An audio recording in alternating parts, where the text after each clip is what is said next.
Give me a second. As soon as this comes up.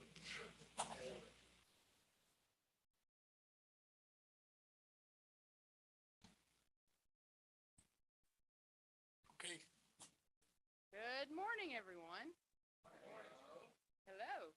I just figured since it's a drowsy day, that we would spend the next hour and a few minutes talking about okay? I mean, what better day than to get out of the rain, right? All right, so today we're going to talk about discrimination harassment in the workplace. I have to do that at the Kentucky League of Cities. And I was told I have to kind of stay close to the microphone because I'm being recorded. So if I wander off, somebody just start pointing back to the microphone because I am a wanderer. So they've decided that I needed to come in and give you all this training, your annual training for discrimination and harassment. And so this is basically what we're going to talk about today for the next hour and a few minutes. We're going to go over what the objectives or the purpose of this training is. We're going to go over the law, which is everybody's favorite part, right? We're going to talk about discrimination and harassment in the workplace, and we're going to go through all the protected classes and what that looks like and some things that you may not know. We're going to dive deep into sexual harassment, and then we're going to talk about your all's policies because I know most of you all haven't looked at your handbook since the day you started working here. So we're going to go over your all's policies so you know what to do. All right, so here's the objectives. Pretty plainly stated, it's to educate supervisors and employees on the nuances of discrimination and harassment and sexual harassment.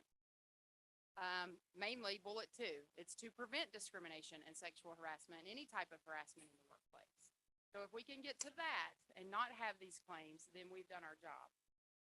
It's to provide an understanding of the direct and indirect effects of discrimination and harassment in the workplace. It's not just because it costs a lot of money. There's other effects from this type of behavior in the workplace. And then, very importantly, it's so that you know how to report if something were to happen to you or you were to witness something. So that's also very important, and we'll find that in your all's handbook stuff. All right, so what is the law?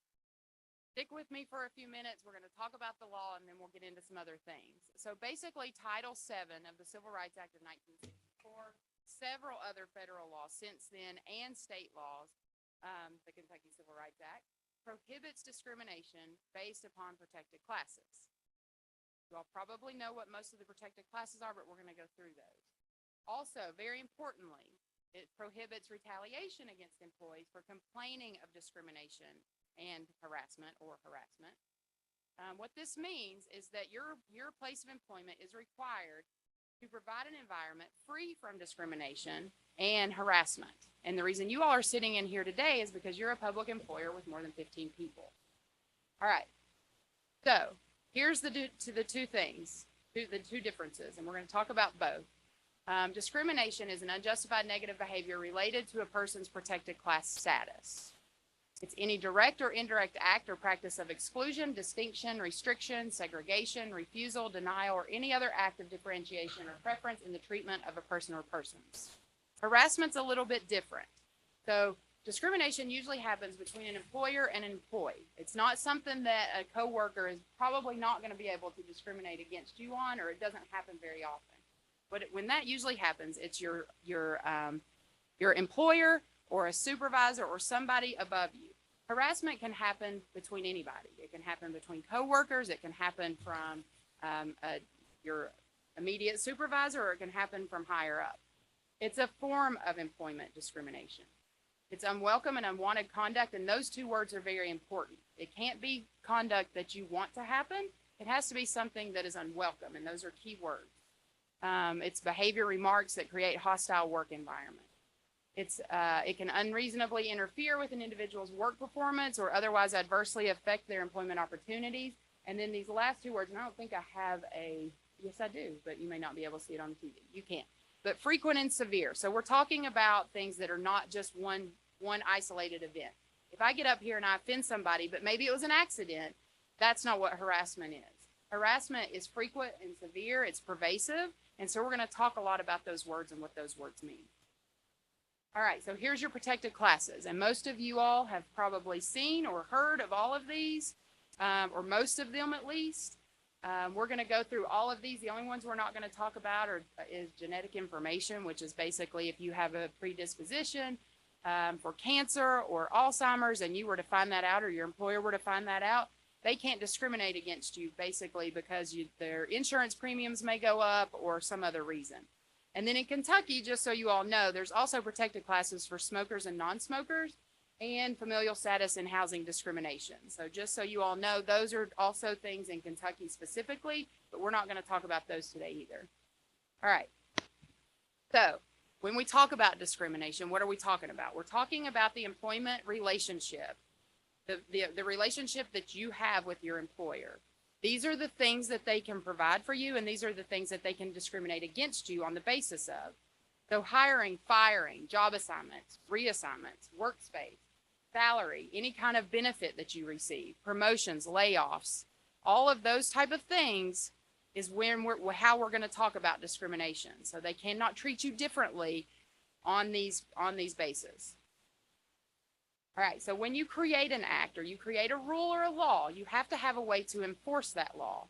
And so what Congress did in the Civil Rights Act is they created the Equal Employment Opportunity Commission, which you all have probably heard of, the EEOC.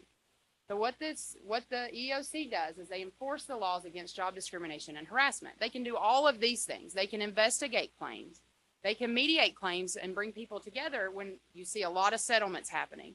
So when they're mediating, they're coming to a settlement or agreement to provide probably some kind of financial settlement. They can also file lawsuits on your behalf or file briefs in a lawsuit on your behalf. So the other thing the EEOC does as well is if you go into your break room or you go into some area in your room and you see the flyers on the walls with specific legal information or what your rights are at work, the EEOC also does that. So they're basically the governing body over all of the things we're going to talk about today. And the one caveat I put at the bottom is that if something were to happen to you, you have to file a claim with the EEOC if that's your intention within 180 days. There's one exception of 300 days, but that's basically because you're already taking action in state court. So just so you all know, they're kind of the big brother of all of these type of things we're going to talk about today. All right, so we're going to go through a few statistics, and these are the most updated statistics. They're 2021. Obviously, 2022 is not out yet. But what we're going to talk about, and I think I said this earlier, but it also prevents retaliation in the workplace. So you see at the top, retaliation. Over 50% of all charges filed have a retaliation claim in them. That's substantial. So basically what that says is that I have filed a claim and my employer did something to treat me badly. After I filed a claim, they either moved my workplace, they fired me, they've done something to me instead of the bad actor. And so I've got a retaliation charge as well. So if I file a sexual discrimination case, then I'm also filing a retaliation charge as well. So you can see, I'm not going to go through all of these statistics, but you can see the top ones are disability, race, sex, and age. And then they kind of go down from there. But over 60,000 cases, that's substantial. And that's why we're in here talking about this stuff today. All of these numbers do add up to over 100% because there's always, there's not always, but typically there's multiple claims filed, including the retaliation and something else, or maybe there's a race and a sex discrimination charge filed. And then you can see down here, harassment is over 20,000. It's 21,270 charges filed. And so what this looks like, and this is our trend line for the past 10 years. So you can see the blue line is our discrimination trend line, and our bottom line is our harassment. The red line is harassment. So if you see this in 2011, so we're talking 10 years ago, we were at almost 100,000 cases filed with the EEOC. And today, like we just mentioned, we're at about 61,000. That's a substantial decline. That is great news. Does anybody know why? That's right, education and awareness. We're sitting in a room today talking about it. Way more than we were 10 years ago, way more than we were 20 years ago. So that is good news. That's a substantial decrease. But if you see the red line, it's a lot flatter. That's not so great. 10 years ago, we were at about 27,000. we're right at 21,280 now. So we have decreased, but if you can see the past couple years, that's where the decreases come from. Does anybody know why? COVID. We all were working from home. It is hard to harass somebody when they're not sitting beside you. I am married. That does not count. We are talking about workplace discrimination and harassment. Unless your spouse works with you, which that I guess can happen. Okay, so the bad news for this trend line is that the majority of the decline has come in the past 2 years when over 50% of employees were sent home. So we don't have the 2022 statistics. We don't have 23, 24. We don't know what that trend line is going to do. So it's a little bit discouraging because just like with the training and awareness we're doing for discrimination, we're also sitting here talking about sexual harassment and harassment in the workplace. There's media about this. There's the Me Too movement. There's all of these things happening, but we're flat. Take away 2 years, we're flat. So what's that going to do? Is it going to continue to decline? Maybe we've got a fresh restart after COVID. Or is it going to spike back up because we still haven't learned to not do this type of behavior in the workplace? So we'll see what happens. All right, so why do employers care? Why don't they just let this type of behavior happen and then deal with it on the back end? Because this is a lot of work. This is a hassle for you all to have to come in here and spend an hour and a half when probably over half of you all are never going to experience any kind of bad treatment in the workplace. So why? Well, here's the reasons why. If this type of behavior is happening in the workplace, it decreases job satisfaction and motivation for employees. Nobody wants to come and work every day for some place that they are not treated fairly, right? It also decreases loyalty and commitment, increases turnover. What are we going to do if we're not treated fairly? We're going to go find another job, a place that is going to treat us fairly. Turnover is expensive for employers.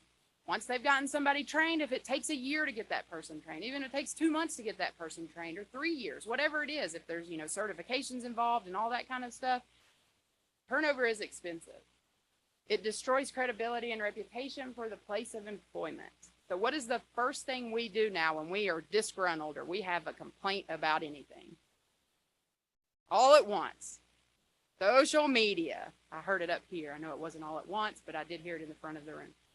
We like to post, and we have the right to post on Facebook and any kind of social media, anything we want. And if we're not social media people, then we at least tell our family and friends about everything. So that reputation happens. And nobody's going to want to come and work for the city of Jeffersontown if they don't know how to treat their employees, right? So it's going to be very hard to hire quality employees if this type of behavior is happening in the workplace. It also diverts valuable time and energy to respond to conflict. I don't know if anybody in here has been part of an investigation, but they take a lot of time and energy away from what you're supposed to be doing, what you were hired to do, and what you want to be doing because you're sitting in interviews. If you're a witness to anything, then you're sitting in interviews. You're going through all of these things, and the stress and everything that happens with it is not something that anybody wants to do. Not your HR team, not the people involved. It is not a fun process. And then somebody last week in training said, and because we care about people. And maybe that needs to be a circle, but we do care about people. Most of the time, your employer cares about you and wants you to be happy. So the final thing is financial liability, which I think we all know these type of claims are expensive.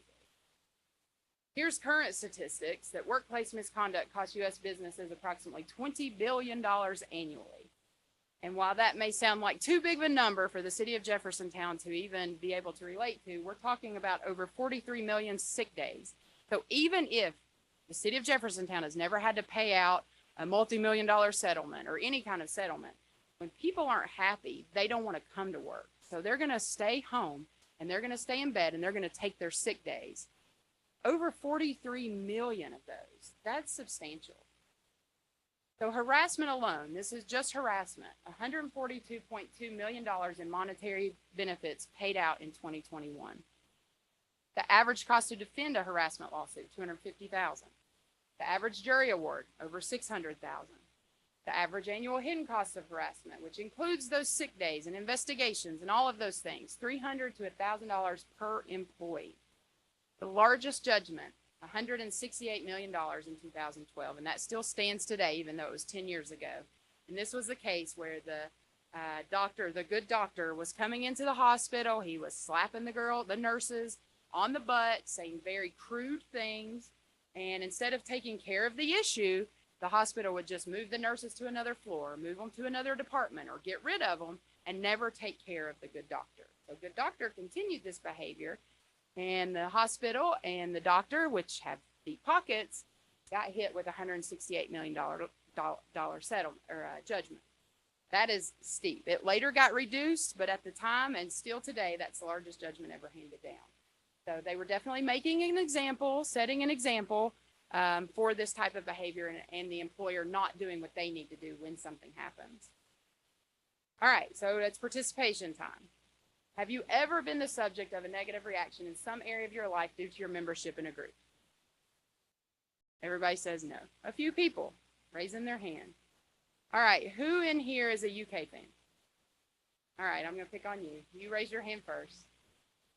All right, so you're a UK fan. You watched that game?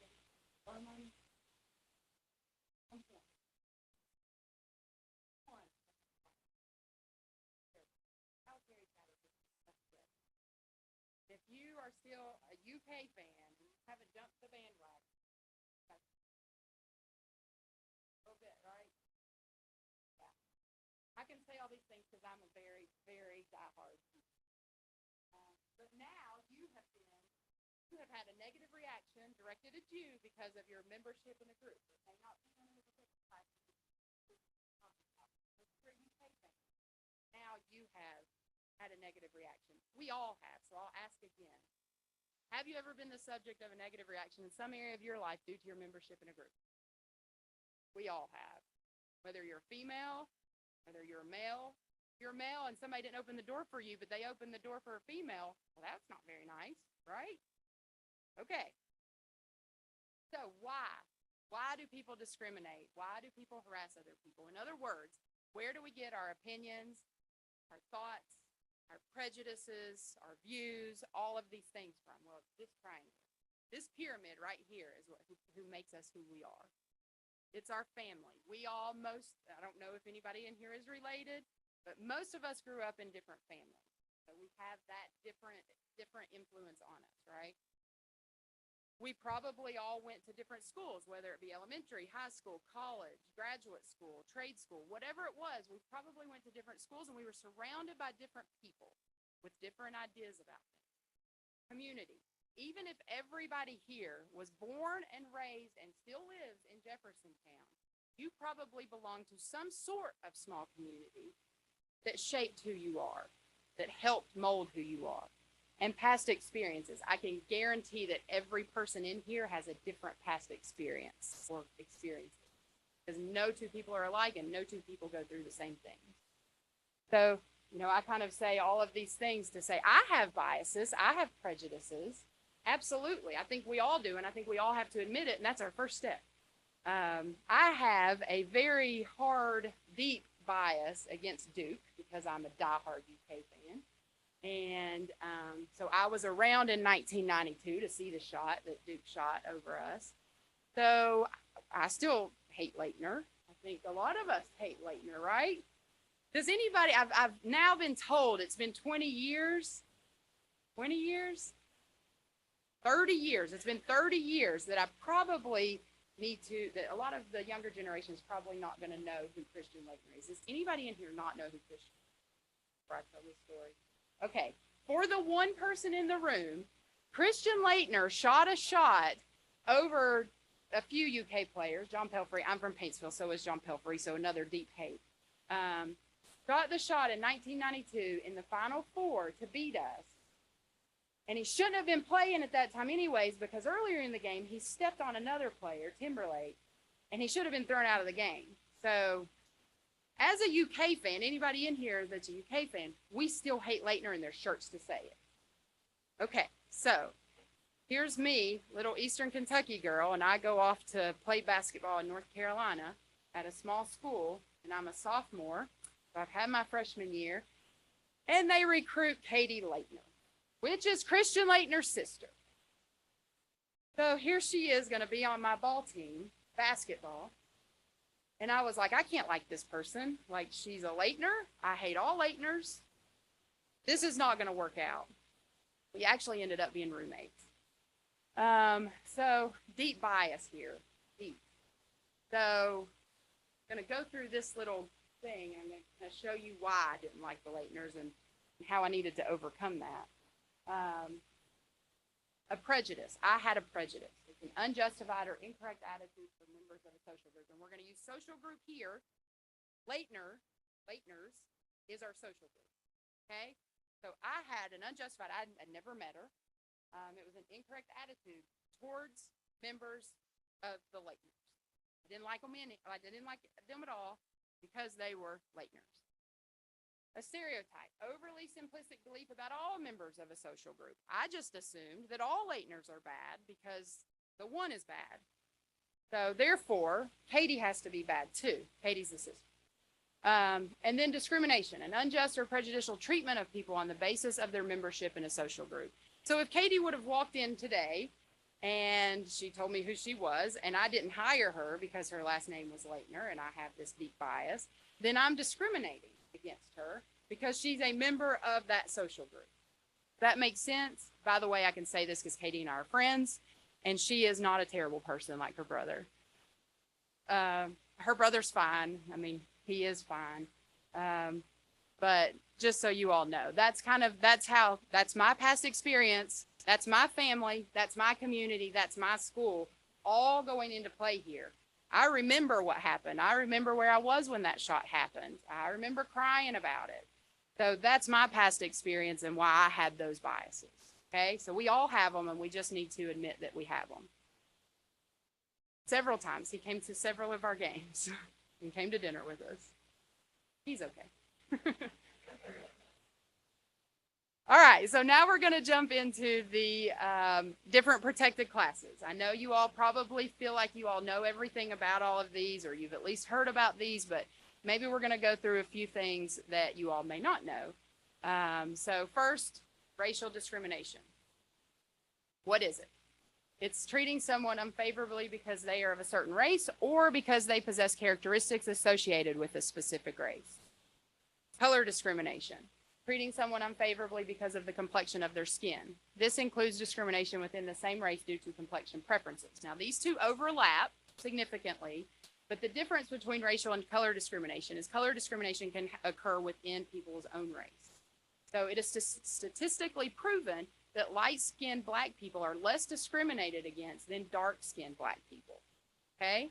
So that's the difference between those two, and it's a separate type of discrimination. All right, so harassment as well. It's basically on race, color, all of our protected classes, but what it is the racial slur. It's offensive or derogatory remark about a person's race or color, or the displays of racially offensive symbols. Okay, so that's kind of the difference between discrimination and harassment. All right, so what else is it? Well, it can also occur when someone is treated unfavorably due to the person's association with a person of a certain race. So if I adopt a child of a different race, or I'm adopted into a family of a different race, and I'm discriminated on because of that, then that would also be a discrimination lawsuit. If I marry someone of a different race and I'm discriminated against, then that would also be discrimination. Okay? All right, national origin discrimination. We're kind of talking about all of these things that are very similar. What is it? It involves treating people unfavorably because they are from a particular country or geographic area of the world, because of ethnicity or accent, or because they appear to be of a certain ethnic background. This includes instances when an employer incorrectly assumes the victim is of a certain ethnicity when they are not. So physical appearance. So somebody may appear to be from somewhere. They may appear Mexican, Filipino, Japanese, Chinese, whatever it is. It's their origin, where they're from. So even if you think that they may have grown up right here in Jefferson, been born and raised right here in Jeffersontown, but if you think that they're from a different country or geographic area and you discriminate against them, then that would also be national origin discrimination. Same thing with harassment. We talked about racial harassment, offensive or derogatory remarks about a person's national origin, accent, or ethnicity. All right, religious discrimination. There are so many different religions in the world in America, I mean, we are a melting pot of people that have different religions and believe in different things. What is this? What is religious discrimination? It's treating someone unfavorably because of their religious beliefs. This protection is extended to all traditional organized religions, so the ones you've heard of, Buddhism, Christianity, Hinduism, Islam, Judaism, but also other sincerely held religious, ethical, or moral beliefs, or the lack of a religious belief. So if I have no religious belief at all, and I'm discriminated on because of that, because everybody else believes a different way, then that would also be religious discrimination. This doesn't just apply to that employment relationship that we've already talked about, the hiring and the firing, the discipline, the raises, all those things. It also prohibits segregation in the workplace based on religion, including religious clothing, head coverings, grooming habits, assigning an employee to a non-customer position due to feared customer preference. This happened at Abercrombie & Fitch. I don't know if anybody sat in my training before, but I've told this story, so I'll kind of give you the brief what happened. But basically, there was a young lady who wore a hijab or a headdress, and they did not want her on the sales floor because she did not fit the standard of what they hired, which was models. That was actually their argument, that they hire models, and she did not fit the description. So they put her in the back room, away from where customers would see her because they didn't want customers to perceive Abercrombie & Fitch that way. So obviously she sued and she won big because she had all the qualifications to be on the sales floor. There was no reason for her to be back there except for the way that she looked. That's religious discrimination. So obviously, you know, Abercrombie & Fitch had to pay out a big settlement. All right, so reasonable accommodations. We're going to talk about this several times, but what is it? Employers are required to make reasonable accommodations to employees who have sincerely held religious beliefs. So that's all the things we talked about, or if there's just one person that has that religious belief, sincerely held religious belief, then reasonable accommodations would need to be made. This can include flexible schedules, shift swaps, job reassignments for religious observations, dress and grooming practices, or prohibition and policy modifications. So if your handbook or your policy says that you cannot wear a hat to work, but someone does, because of their religious beliefs, wear a hijab or a headdress, then that would be an accommodation that would need to be made. Whether the accommodation is reasonable hinges upon whether it would create an undue burden on the employer. So obviously, allowing someone to wear that does not cause any kind of undue burden on the employer. It's not costly. It's not any of these things. It's not costly. It doesn't compromise workplace safety. It doesn't decrease workplace efficiency. It doesn't require others to do more than their fair share of hazardous work. So I always say, if there's multiple shifts and somebody has to be off on a Friday night because that's when they do their religious observation, then, or whatever their religion is, and you have somebody else to cover that shift, then that's a reasonable accommodation. Now, if they can't be at work every day until 10 o'clock, but they're the person that's supposed to be answering the phones, that may not be reasonable because now the employer is going to have to hire somebody else to do the job 2 hours a day. Okay? All right, so we're going to move on to age discrimination. What is it? It involves treating someone unfavorably because of their age. This only protects workers over the age of 40. So if you're under the age of 40, and I'm going to point at her because she didn't know who Christian Leitner was, so she's probably under 40, you can cover your ears. So this does not work in reverse, so that's why she's covering her ears. It's not illegal for an employer to favor an older worker over a younger worker, even if they are both 40 or over. But discrimination can occur even if both the person inflicting the behavior, which is the employer, and the victim are over 40. So I'm over 40, I can discriminate against somebody. So I'm not immune from it because I'm also over 40, okay? All right, so just a fun little infograph. Just 1 in 5 workers in the U.S. is age 55 or older. That continues to get raised. This is an older infograph, but it still kind of states what I want it to state, so I have not updated it. Why does everybody think that there's 1 in 5 or probably 2 in 5 at this point, closer to 2 in 5 people in the workplace that are over the age of 55? Anybody know? Anybody want to venture to guess? I work longer for retirement. There's no pensions anymore like there used to be. Social Security age keeps going up. Our life expectancy keeps going up. Kids are in college because people have kids at later ages now. It is hard to retire. So there are a lot of people over the age of 55 in the workplace. Even though these statistics were based on workers who were age 45 to 74, 64% of workers say they have seen or experienced age discrimination in the workplace. That's a pretty substantial number. And then 58% of adults believe that age discrimination begins among workers in their 50s, and I would tend to agree with that. All right, so we're moving on to disability discrimination. Some disabilities are very obvious. You would know that they have a disability. They're in a wheelchair. They need assistance that's very physical, that you see.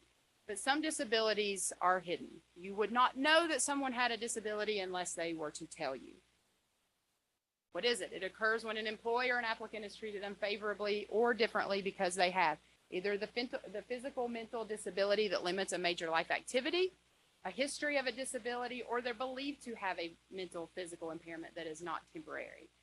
So this can also occur when a person is associated with somebody as a disability. So the same that I talked about with the racial discrimination with the association. If I have a parent who's disabled and I have to care for that person, or I have a child or a spouse that's disabled, and my employer doesn't, or if I'm applying for a job and they don't want to hire me because they think all my time is going to be spent taking care of that person, then that would also be discrimination. Okay, a person with disabilities are protected by several laws, one being the ADA, which you all probably heard of, the Americans with Disability Act, and the Rehabilitation Act, okay? All right, so we talked about reasonable accommodations. We're going to talk about them again here because this is another place that these come into play. Employers are required to make a reasonable accommodation to an employee or job applicant with a disability unless it would cause an undue hardship or an undue burden or significant difficulty. So what is reasonable when it comes to disability? Any change in the workplace or the way things are usually done that provides an equal employment opportunity to a person with a disability. It can cover almost anything that enables a person with a disability to apply for or perform a job or have equal access to the workplace and employee benefits. This includes handicap accessible items. That's the reason that when you remodel an older building, it has to be handicap accessible. It all goes back to the ADA. You've got to have the ramps out front. You have to have a way for somebody to be able to get into the building. The bathroom stall, the handicap stall has to have the bars. So that's all, that's these handicap accessible items that are now required. It's modifying or requiring special equipment, flexible work schedules. It's moving to different office spaces. You don't want to put somebody who has a hard time walking up into the office that's 2 steps up. That doesn't make sense, right? You need to find them an office that is more accommodating. Removing and or substituting a marginal function, providing materials in alternative formats. So if someone is hard of seeing or they're blind, it's providing a bigger font screen or braille material. I had somebody last week that said that their husband was dyslexic and he was nervous to ask for an accommodation to get like a computer reader. But dyslexia is a disability under the ADA, so that would not be an unreasonable request because he's slow. He's a very slow reader because of the dyslexia, to have a reader on his computer to read him what he needs help with. All right. So the rest of the time we're in here today, we're going to be talking about sex. So we're going to start right here with sex and gender-based discrimination. Okay, so what is it? We're going to move on into some other things. So it's any behavior that treats an individual differently because of gender or sex. This case right here, this Bostock case, is where we are today with the interpretations in the law of the land. This case was a 2020 case, and the Supreme Court ruled in a 6-3 decision that discrimination on the basis of sexual orientation or gender identity is also discrimination because of sex prohibited by Title VI. Okay, that's where we are. That's kind of the last thing that has happened in this area of the law. So this is my favorite infographic, and I have not found anything that has that says what I need it to say. So it also has not been updated. The only thing that's missing is that case that we just talked about that would be on the tail end here. So this is a timeline of legal guidelines regarding sex discrimination in the workplace, and that's why I love this. And if my pointer worked, I would show you the two pie graphs. That's really why we're talking about this infographic and sex and gender discrimination in the workplace. So this is a graph that shows the labor force participation of women with children under the age of 18. In 1960, 28%. In 2013, 70%. It's now at about 73%. That's a big jump in 40, 50, 50 to 60 years, right? Women with children weren't in the workplace back in 1950, 1960. Now there's a whole lot of working mothers in the workplace. And because of that, there needs to be some protections for women and women with children in the workplace, or pregnant women in the workplace. So we're going to start all the way back at the 1964 Civil Rights Act. This actually goes back to 1963 to the Equal Pay Act, and we're going to talk about that in a minute. But for these purposes, we're going to start at 1964, the Civil Rights Act, that's what included Title VII. It bars workplace discrimination. So all of these things, these percentages are going up. They passed in 1967. There's an executive order that prohibits sex discrimination by federal contractors. In 1978, we've got the Pregnancy Discrimination Act, which we're going to talk about in just a minute. 1986, the Meritor Savings Bank case was the Supreme Court case that ruled that sexual harassment violates Title VII. So that brings the sexual harassment into the sex and gender discrimination fold under Title VII. 1993, the Family and Medical Leave Act ensures 12 weeks of unpaid job-protected leave for pregnancy, childbirth, adoption, and other medical issues. So that's 1993. And then 2014, down at the bottom, you can see 90%. What you probably can't see is that's the percent of transgender individuals who experienced harassment, mistreatment, or discrimination on the job or hid their identity to avoid it. So what that led to is a 2014 executive order by President Obama prohibiting discrimination by federal contractors on the basis of sexual orientation and gender identity. And like I mentioned before, where we are today is that Bostock case in 2020. So instead of it just being an EEOC interpretation, now all of those things are the law of the land. Okay? And then lastly, the top pie chart, because we're going to talk deep about sexual harassment in a minute. That's the average number of sexual harassment claims received each year by gender.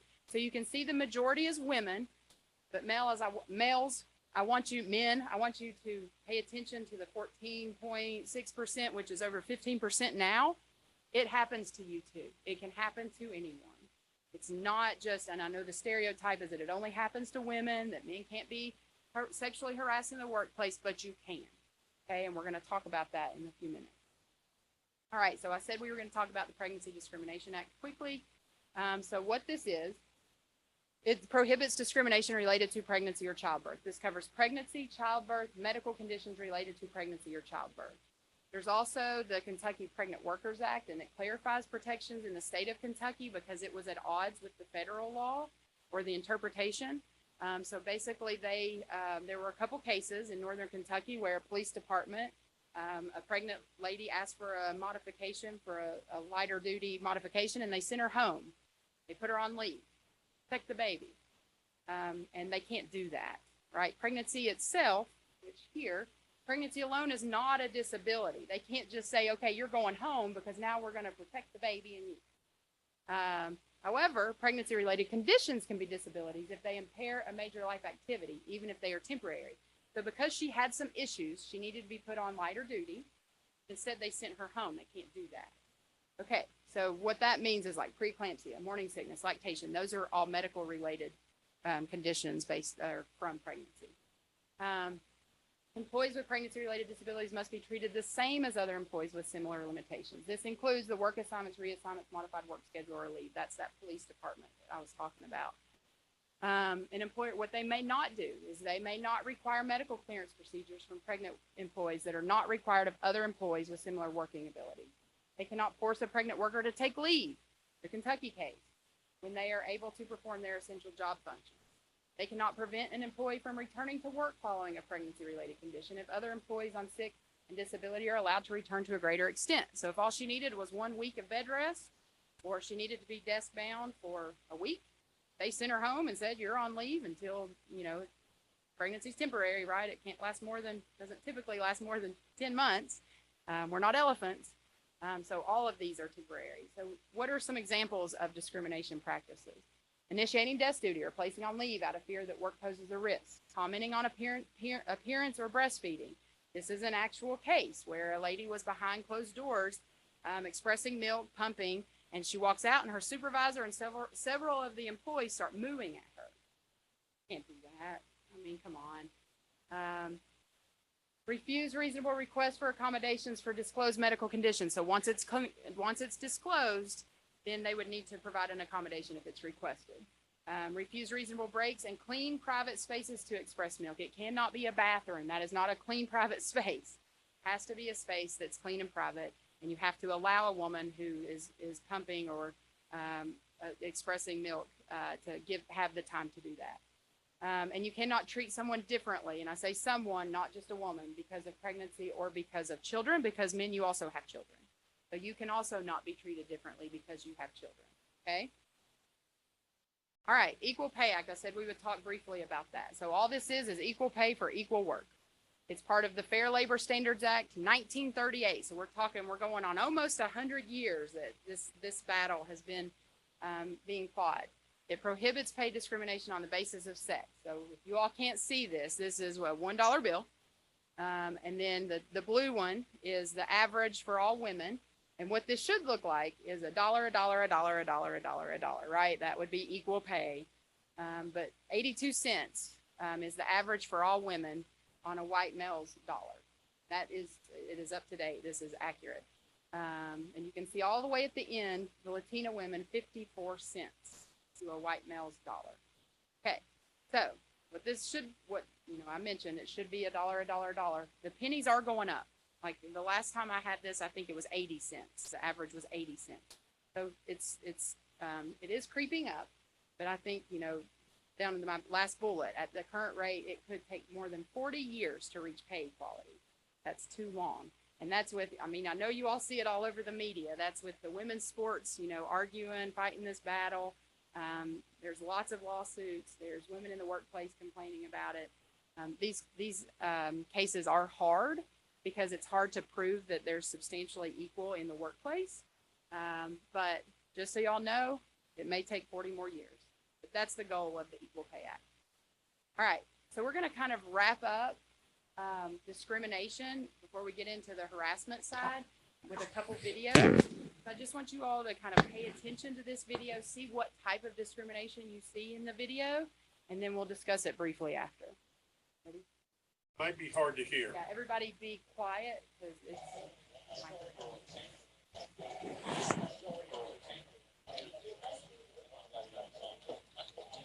Monica Timmons? You won't mind working at a big law firm? No, I think I'd like the challenge. Where are you from originally? Maryland. Oh, Maryland. Baltimore? Yes. Tough neighborhood. No. Loyola, we don't see many applicants from that law school. I think it's underrated, actually. Professor Edmund Kindle, who clerked for Justice Kennedy. Never heard of him. He's a fantastic scholar. He was my mentor. Oh, nice. Thanks for coming in. We don't get to see many black lawyers in here. How old are you, honey? 26. What are you, Nigerian or what? What? A sassy one. I try to be. I'm glad you came in today, Monica. I'm glad I did too. We need fighters in here. So you're from Maryland? Yes, Baltimore? that's right. You have to be tough to grow up there. All right. You all see it all? Some is a little more blatant than others. Anybody want to yell out or blurt out what you saw, like what types of discrimination you saw? Just age, race, national origin, associated, maybe. A lot of microaggressions in there too, a little hostility. The one guy, does anybody watch The Good Wife, or has anybody seen this before? Okay, this is a clip from The Good Wife, so obviously it's very dramatized. But the one guy, cuts her off. She's talking about a Supreme Court Justice Kennedy, when she's saying that, and he's like, I've never heard of it, just discounting everything she said.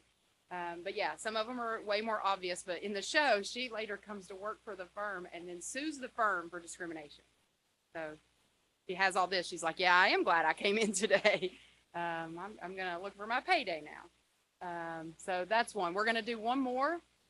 And this one is an actual training video. But I always say, I hope you've never been a part of this type of conversation, but I think these types of conversations probably go on when you're trying to hire someone after interviews. So just kind of pay attention and see what's wrong with this video. Well,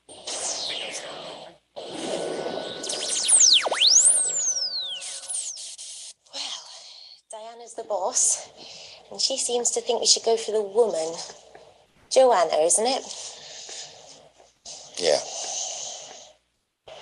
Was there someone you thought was better?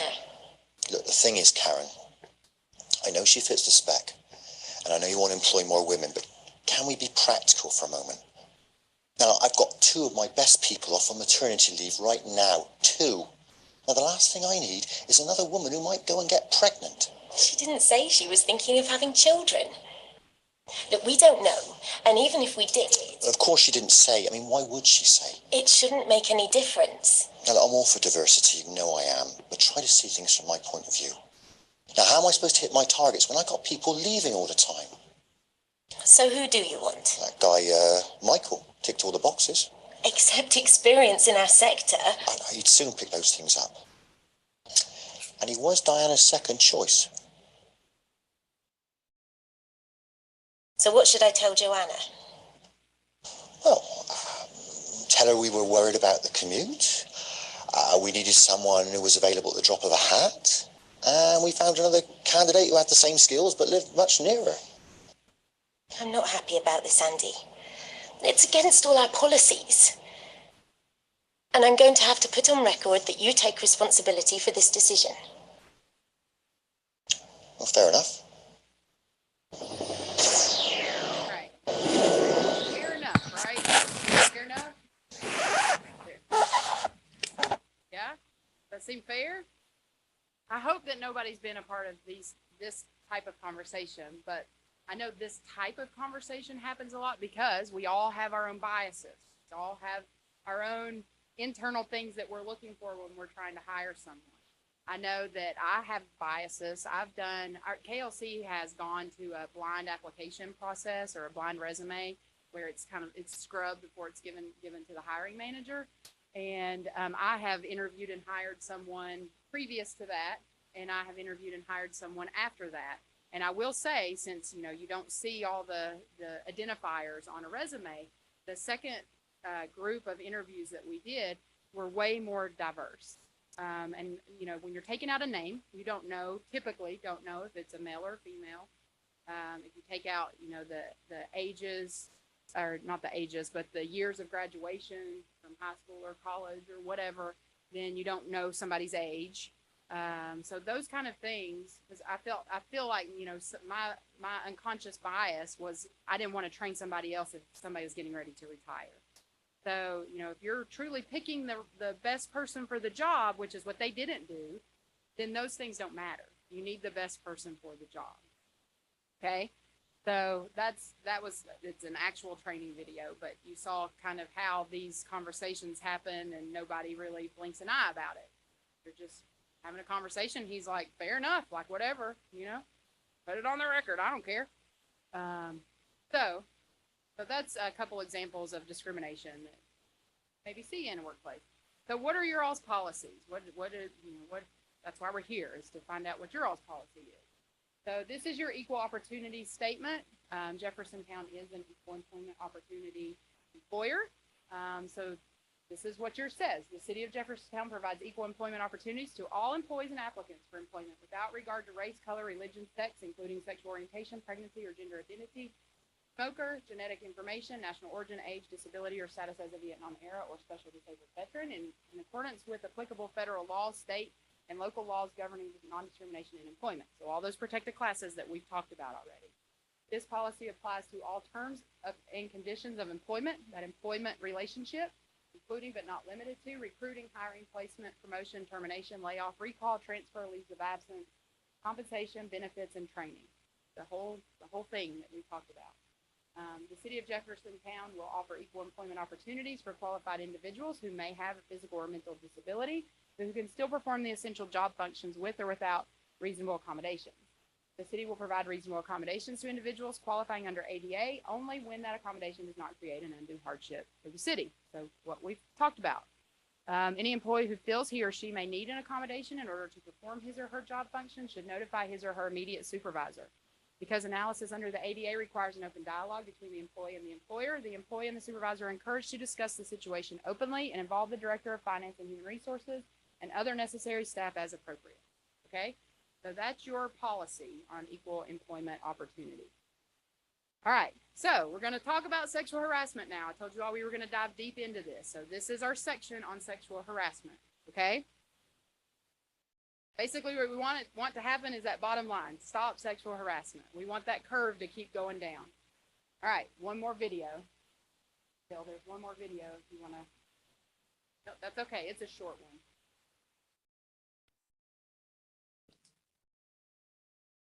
What is it exactly that we're looking at here? We're looking at extreme sexual harassment in the workplace. These young women walked into what they all had reason to believe were business meetings with a producer, an employer. They were hopeful. They were expecting a serious conversation about their work or a possible project. Instead, they say he met them with threats and sexual demands. They claim assault and rape. If that can happen to Hollywood actresses, who else is it happening to? What is it exactly? Okay, so did everybody hear that? Okay, so basically this is a clip from the movie called She Said. Has anybody seen this? Seeing advertised? It's a movie that's getting ready to come out, and it's kind of a biography movie based on the Harvey Weinstein situation that occurred 3 or 4 years ago. He basically sexually harassed every female that ever walked into his office. In various ways. And so these two ladies are basically going to start investigating that. It's in the movie. And so basically the last line says, if this can happen to Hollywood actresses, high profile Hollywood actresses, who else can it happen to? And the answer is anyone. It can happen to anyone sitting here. It can happen to anyone out there. You know, and that's kind of the point to that video is, if it's happening to someone who has so much power in themselves already, then who else can it happen to? He's now serving 19 years in prison, but that's kind of the extreme situation, but it can happen on a lower scale too. So what is sexual harassment? It's unlawful to harass a person, applicant or employee, because of that person's sex. There's two different types. There's the quid pro quo, and there's the hostile work environment. So quid pro quo is a this for that, okay? It's an overt exchange of sex acts or acquiescence for employee benefits. So if you have sex with me, I'll give you the job. Probably a lot of the Harvey Weinstein type thing. The threat or a threat of adverse employment action for failure to acquiesce to sexual advances or harassment. So if you don't have sex with me, then I'm going to fire you, or I'm going to demote you, or I'm not going to give you that raise, okay? So it's very black and white. There's not a lot of gray area there. You know what that is. You know it when you see it. And then there's the hostile work environment type, which is unwanted and unwelcome. We talked about that at the beginning. It has to be unwanted. That's can't be something that, you know, two people are mutually consenting to. It's sexual conduct or conduct directed at the protected category. In this case, we're talking about sex. It's conduct that is severe or pervasive. It's the frequency. It's not that I offended somebody once, like on that one situation. It's that it continues to happen. Well, it depends on how severe it is. Obviously, if I go and sexually assault someone, it takes once. But if it's comments or some of these other examples we're going to talk about, it depends on how pervasive it is in the workplace. It's offensive to the recipient and to a reasonable person. So it's not, the standard isn't what is going to be offensive, whether it would offend somebody who's not offended by anything or somebody who's offended by everything. It's going to be based on a reasonable person standard. And then it has the purpose or effect of interfering with an individual's work performance. Okay? So here's some examples of sexual harassment and the types of behavior that would constitute sexual behavior. Grabbing, groping, kissing, fondling. Obviously, if you pin somebody up against the wall and you start kissing them or you're groping them or grabbing them, that's going to be sexual harassment. It's rubbing, massaging someone's neck or shoulder, stroking their hair, or brushing against their body, invading personal space. I like to tell the story that before I came to KLC and I was still in the Carolinas, I worked in a place where I was supervising 20 women. There was one male, but he was my equal, and he wasn't in the office much because he handled our mental court hearings off-site. So you can imagine girls are very touchy. They're very feely. They like to rub each other's shoulders and play with each other's hair. But that's not, the workplace is not exactly the place for that. So as an attorney, I would walk through the office, and this was far before I was doing these type of presentations, and I would just be like, please stop touching me. Keep your hands to yourself, because it only takes one. It takes one person to be offended by that or to make a complaint before now there's a full-blown investigation, okay? It's sexually suggestive comments and jokes referring to sexual acts or sexual orientation. It's sexually explicit emails, texts, letters, poems, posters, calendars, pictures, cartoons, graffiti. I always say do not put anything in writing that you wouldn't want your spouse, your parents, your children, your preacher, your boss to know, right? Has anybody, I guess from a raise of hands, maybe should flip this, but who has sent a text message or an email to the wrong person accidentally? It doesn't have to be sexually explicit, just in general. Haven't we all? We live in a world where we do this all day or this all day. And sometimes when you're writing about someone, and it doesn't have to be in a bad way, but if you're writing about someone, then you send it to that person by accident, right? I feel like the majority of us have done that.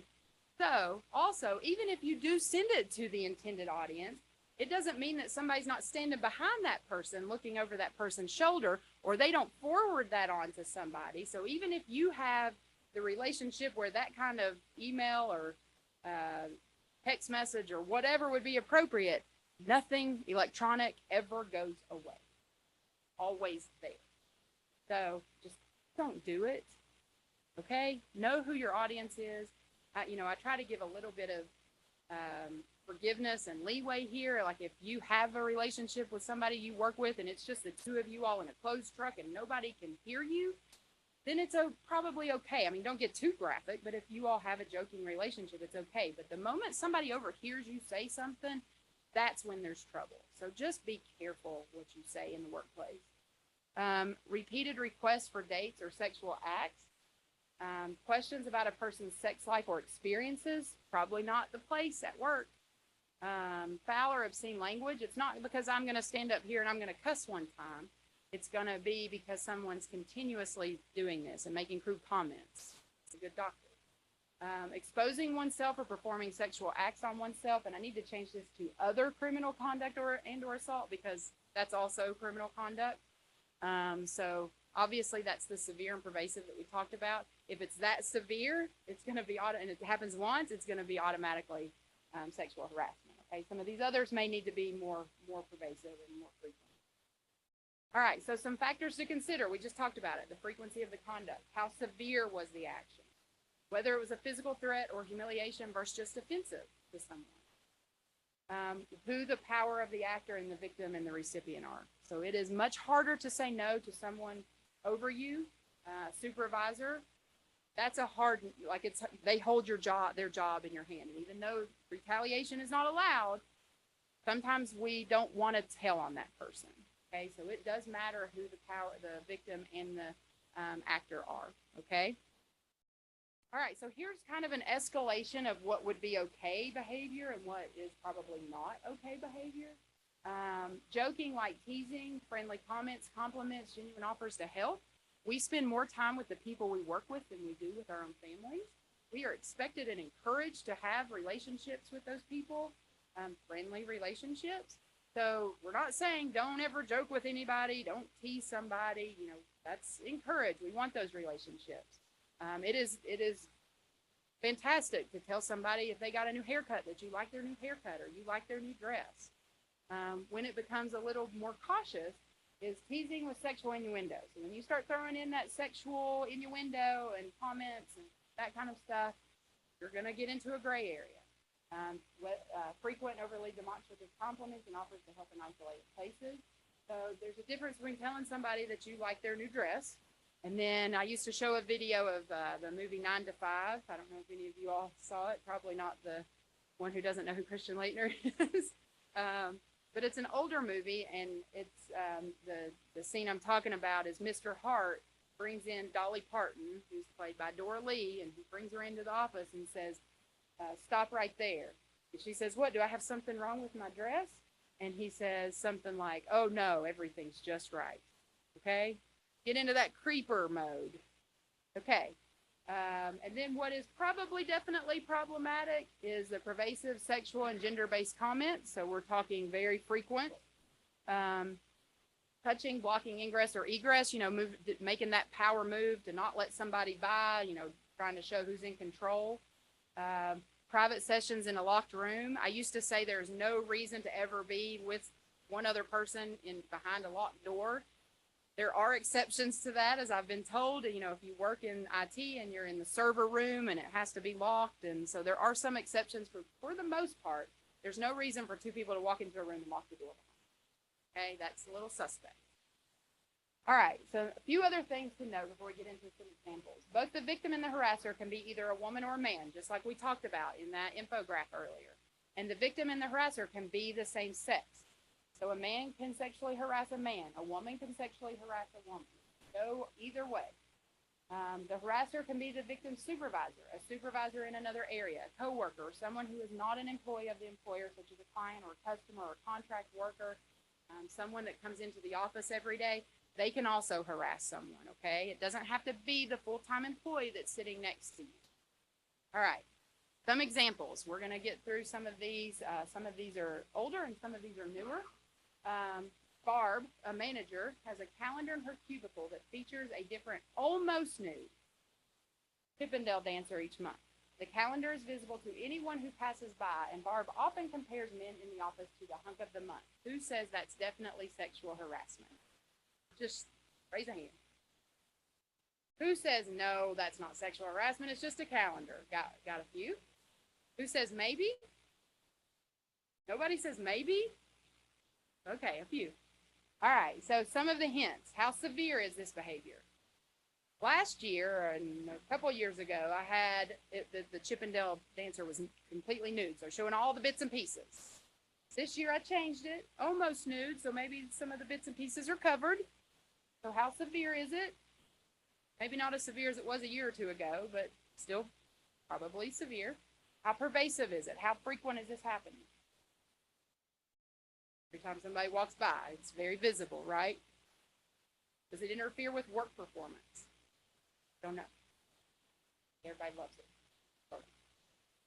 Power of the actor. Very hard to walk into your manager's office and say, that poster, that calendar is offending me, please take it down. That's a hard conversation to have, right? If it's your subordinate, it would be a whole lot easier to have that conversation and say, take that down. Like, that's not appropriate. So you see the difference in the power of the actor and how that kind of changes things. So this, yeah, probably it would be, this isn't, well, I'll say this has actually happened in the city, partly, based loosely on an incident in the city, in Kentucky.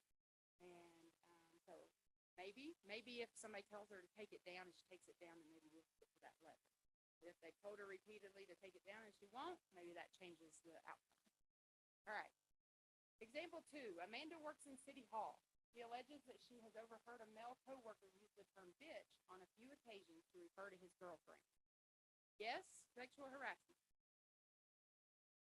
No, definitely no. Raise a hand. All right, maybe? Okay, so we're going to go through another little analysis. Does anybody want to give it a shot? Just get on with it. Okay, so how severe is it? Well, I just said the word, right? Probably not real severe. Some people are offended by that word, and I apologize if anybody was offended for me saying that. Pervasive, it's only on a few occasions, right? It's not all the time. But he is referring to a woman who you probably should not refer to a woman as that. That's not nice. Interfere with work performance. We don't know, but we know Amanda complained about it, right? So it's probably offended her or interfered with her work performance in some way. And then the power of the actor, these are just coworkers.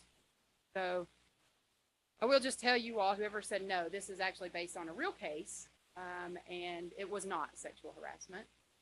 Now, if you change the facts a little bit and somebody said, well, what if it was my daughter that he was dating? That's a little bit more severe, right? Because now he's talking about somebody's family member. Don't know if it would still escalate to sexual harassment, but that's the analysis that we would have, okay? All right, Claire and Mark work for the same utility company. They are often teamed up together on projects and spend a lot of time together. Claire is very attracted to Mark, and she has asked him out many times. Mark has repeatedly said no to Claire's offers. Claire truly believes that if she is persistent, Mark will eventually give in to her.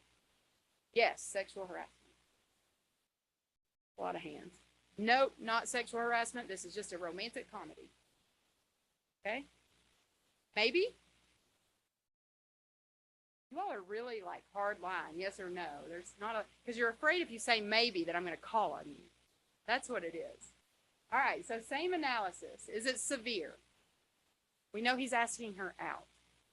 So probably no threat, nothing but a date. He's asking her out. He's being persistent. What? That's what I mean. Yes, sorry. First time I've slipped up with that because I did change these things. But pervasive. How pervasive is this? All the time, many times. Like, how annoying is that? Does it interfere with work performance? I think we can all probably agree that it does because he's complaining. We're going to assume that he has complained about it. That would interfere with my work performance if every time I came in and I had to work with somebody, they're constantly harassing me to go on a date with them. Then power of the actor. They are coworkers. That matters in the analysis. I would say this is kind of the epitome of that hostile work environment. It is that gray area, and life is not a romantic comedy. The girl or the guy doesn't always get the girl or the guy, no matter how persistent they are. But I like this example, and the reason I like this example is because we're going to hit on this in a minute, is because if they were to say, okay, we've got to do something about this, we're going to have to move Mark out of this department. What would that be?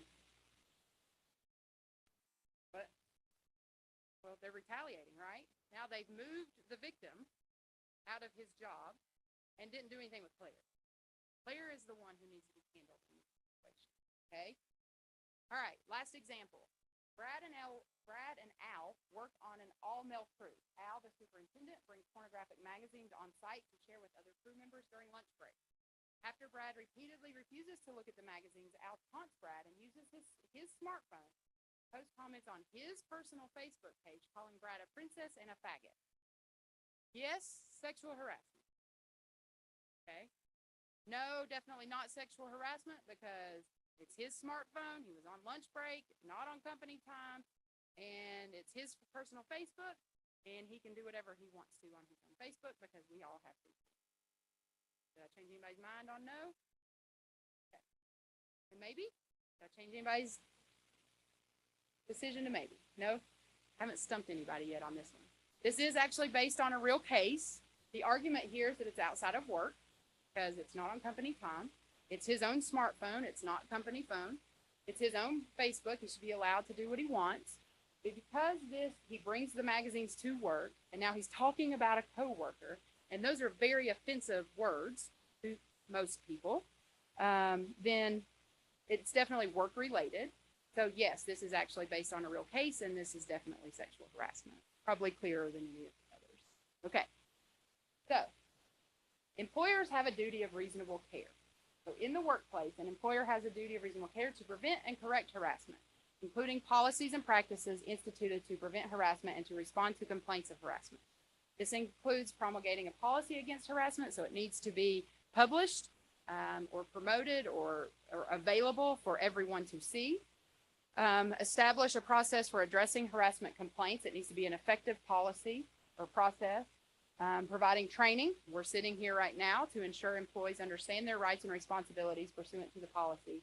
And then monitor the workplace to ensure adherence to the employer's policy and take corrective action after a complaint is made. Okay? So, an effective complaint process, what would that look like? Well, it would provide for effective investigations and prompt corrective action. Somebody asked last week in the training, How prompt does it need to be? Well, it depends. You know, if all the actors are on vacation for 2 weeks, then it's not going to happen tomorrow. But it needs to be reasonable in a reasonable time, and it needs to be fairly prompt. It may take a while for investigations to happen because they need to gather more facts, but something needs to be happening. Okay? Provide adequate confidentiality protections. Sometimes it's very hard to keep things anonymous or confidentiality protected completely, but if at all possible, to the extent possible, then it needs to stay confidential. And then provide adequate anti-retaliation protection. So it's the Claire Mark example that we just used. If they were to move Mark, that would be retaliation. So you can't do that. That is forbidden. Okay? All right, so no retaliation. We just talked about this. The law clearly prohibits an employer, supervisor, and or coworkers from taking adverse action against an employee who reports, complains, or assists in the investigation of harassment. Cannot fire, demote, decrease salary or wage, reassign duties, etc. It's the Claire Mark thing.